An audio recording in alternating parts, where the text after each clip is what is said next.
Welcome back, and we are talking about realistic fiction. We're going to read a story and take some notes. But before we do that, just a quick reminder of the elements of realistic fiction. So these type of stories are stories about characters and events that are made up, but that they could actually happen in the real world. So that's where that realistic part comes from. In realistic fiction, the story is told through the plot or the main events of the story. In realistic fiction, the characters may sometimes use anecdotes. Anecdotes are short stories that are either interesting or funny, and this is a way for the author to introduce the reader to something that's happened in the character's past. So it gives you a little bit more history and insight on the character. And realistic fiction stories often include a theme or a lesson learned by the character. And remember that a theme is a lesson that, as a reader, you can apply to your own life. So now let's take a look at a realistic fiction story. Follow along with me while I read it to you. It's called Best Friends Forever.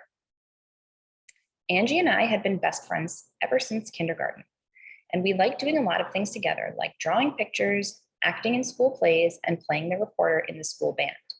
We did some things by ourselves. Angie liked hiking and I didn't. I always thought the only things I saw on hikes were my feet because the trails were so bumpy. And I liked to ice skate, and Angie didn't because she got too cold. But that didn't matter because we were still best friends. Then one day, something happened. A new girl arrived in our class. Our teacher said, "This is Ellie. Kate and Angie, I'd like you to show Ellie around while she settles in." We sat with Ellie at lunch, and she seemed really nice. We discovered that she liked drawing and acting, and she was learning to play the flute. I usually caught the bus home, but Angie lived closer, and she always walked. At the end of the day, we found out that Ellie lived in the same direction as Angie, and she was also going to walk. "I like to walk," Ellie said. "If you like hiking, maybe you could come along with me and my family for a hike this weekend," Angie said, smiling. They walked away together, and I felt very left out. Not because I cared about the hiking, but because I didn't like seeing Ellie strutting off with my friend. I wasn't happy on Friday when they made arrangements to meet that Sunday for their hike. "Well, I don't care," I told myself. "Let them go hiking and fall over the bumps in the trails." But I moped around the house all weekend until my big brother Kevin asked me what's wrong. "Nothing," I mumbled, but I could tell he didn't believe me. "What about coming ice skating with me?" Kevin suggested. "I'll teach you to skate backwards if you'd like." We had a great time, and by the end of the afternoon, I was gracefully skating backward. I wanted to tell Angie all about it on Monday, but she and Ellie were talking and talking about hiking, and I couldn't squeeze a word in. Eventually, I wandered off to the library all by myself and found a book about ice skating. I planned to practice a spiral next.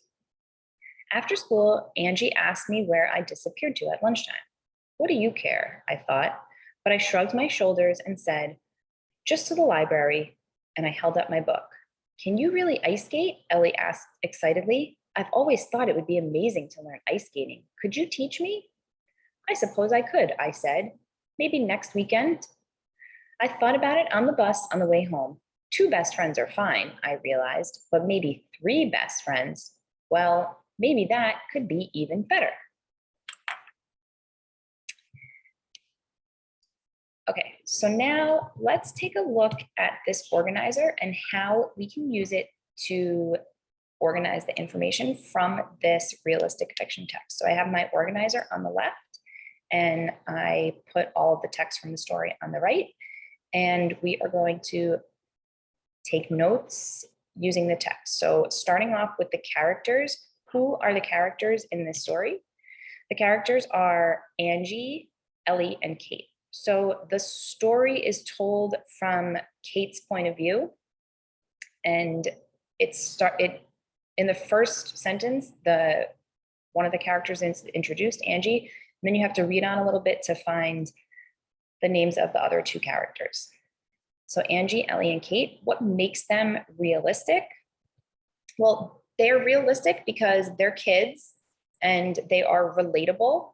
So it's easy as a reader, as another kid, to relate to these girls because they're facing a problem that kids in real life often face. So it's believable and realistic that two friends could be close and then have a third friend come in and join their group.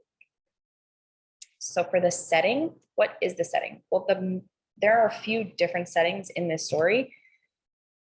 The story starts out in the classroom, and then because it's told from Kate's point of view, she is at the ice skating rink at one point, then she goes to the library, and then it ends with her on the school bus reflecting on her day. The settings are all real, and they're realistic because they're regular locations that we are familiar with. And now for the plot. So what is the character's problem or the character's goal? Kate's real problem is that she feels left out when Ellie arrives at school. And then what steps are taken to solve the problem or meet the goal?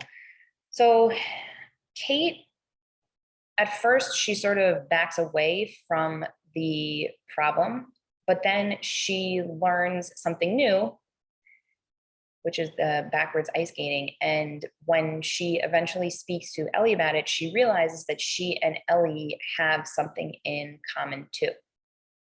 And this is realistic because of Kate's feelings, emotions, and actions. So I think that we can all agree that initially when you're upset about something, you don't always want to solve the problem right away. So at first, Kate sort of like backs away from the problem and she takes some time to herself. And it isn't until she really thinks about it that she changes her mind. And now for the theme. So remember that the theme is sort of the lesson that the author is trying to send and something that you can apply to your own life. The theme in this story is something along the lines of you should give new people a chance instead of assuming that they're going to get in the middle of a friendship. And do we think that this story teaches a lesson? At the last paragraph, Kate is thinking to herself, and she thinks that two best friends are fine, but maybe three friends could be even better. So the lesson that the story teaches is that friends can change and that new friends are not necessarily a bad thing. Okay, so that is all for taking notes. In the next video, I'm going to show you how to turn those notes into a summary.